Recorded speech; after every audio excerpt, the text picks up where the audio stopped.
Hey guys, how's it going? Laura with Garden Answer. Today I want to share with you 5 of my favorite houseplants for low light areas in your house or office building.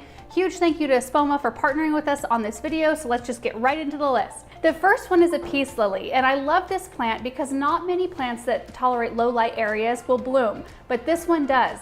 It comes up with these really unique shaped blooms that range from like a green to a white, and they bloom for a really long time. So this one will be up here for weeks before it starts to shrivel and needs to be cut back. I also really like the shape of the foliage and the color. It's very dark green, very glossy. It adds a ton of warmth to any area that you put them in. They usually grow about 18 to 36 inches tall and wide, and they kind of stay sized relative to the size of container you're keeping them in. So if you keep them in a small container, they'll stay a little bit more on the smaller size, but if you keep bumping them up in pot size, they will grow a little bit bigger. So peace lilies do like to be consistently watered, so you want to make sure to keep them on like a weekly watering schedule. That's what I do with mine, but they will tell you when they want to drink. So they will wilt down slightly, you give them some water, and they bounce back really fast. Houseplant number 2 is Apophis, which looks an awful lot like a philodendron, which is also a really good low light plant. They like an area that's out of direct sun, and they're super low maintenance. So you can train these onto a trellis, or you can let them grow as a hanging plant. I like to put mine up kind of on ledges up above cabinets and let them kind of trail down. Really pretty. I water mine about every 10 to 14 days, so these are a little bit lower on the water requirement. And then I just trim back anything that gets leggy to keep them nice and full. The third one is a Sansevieria, which you might also know as a mother-in-law tongue or a snake plant. I just love the strong vertical interest that these bring to any area. They look very modern to me, and they come in lots of different colors and kind of shapes. Some are round, the leaves are round and they're kind of spiky looking.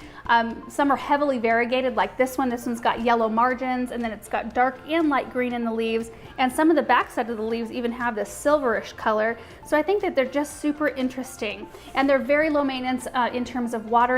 I probably water mine every 2 weeks, and they stay very happy. The fourth one is a spider plant, and these are super easy to find, and you might recognize this one right away. Maybe your grandma or your mom has one of these, but they're very easy to propagate and pass on down the generations. They get their name because of all the runners that they send out. They kind of spider out, and then they've got little babies on the end, and you can easily pop the babies off, put them down in a pot full of fresh soil, water them in, and in no time you'll have a rooted plant that's ready to go. They come in a really nice dark green like this one. This one's looking super healthy. They also come variegated in either white or yellow, but they are probably a once a week on the watering schedule, and they do really well in a low light spot. The last house plant, and probably my favorite out of the whole bunch, is the Zizi plant. I just like the way this one looks the best. I love the way it grows. It grows in a very strong vase shape, and they're always full of leaves. And the leaves are always healthy looking. It doesn't seem to suffer from tip burn like some of the others seem to do, but they're dark green and glossy. When they first emerge, the leaves are really bright green, and they kind of give you this really beautiful pop of color, and then they deepen in color. This one is probably the most tough of all the plants I've showed you today. They thrive on probably the lowest light and sporadic watering. So if you are a traveler and you're not home very much, this is a really good option for you.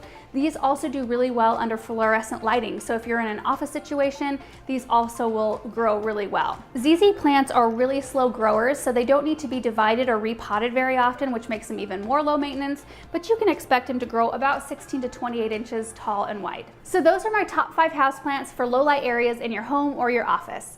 Now I want to give you 5 tips, and these are just general tips for keeping your plants looking really good. First of all, low light plants typically prefer drier soil conditions, other than the peace lily that I showed you right in the beginning. That one likes more consistent moisture, but you want to make sure that the others are allowed to dry out before you water them again. Tip number 2 is to about once a month use a damp cloth to wipe the leaves off of your plant. It's really good idea to keep them on a schedule, to keep them clean. It keeps the plants healthier and keeps them looking a lot better. Tip number 3 is on how to combat tip burn in your plants, which can really detract from the look of them. There's usually 2 culprits to tip burn. The first is lack of humidity in the air, especially in the drier months.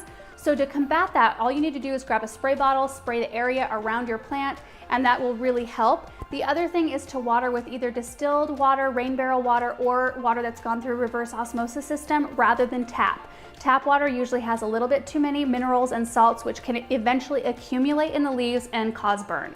The fourth tip is to feed your plants on occasion with a houseplant specific fertilizer. This is a good all-purpose indoor houseplant food, and I like to feed mine every about 1 to 2 months. And the last tip number 5, is to make sure to check your plant's roots about every 6 to 12 months. So once or twice a year, pop your plant out of its container, take a look at the root system. If it looks like it's getting root bound or it needs more room to grow, make sure to repot in a pot one size larger with a really good potting mix. So that's it, you guys. That was my 5 plants and my 5 tips. Hope this video was helpful, and we'll see you in the next video. Bye.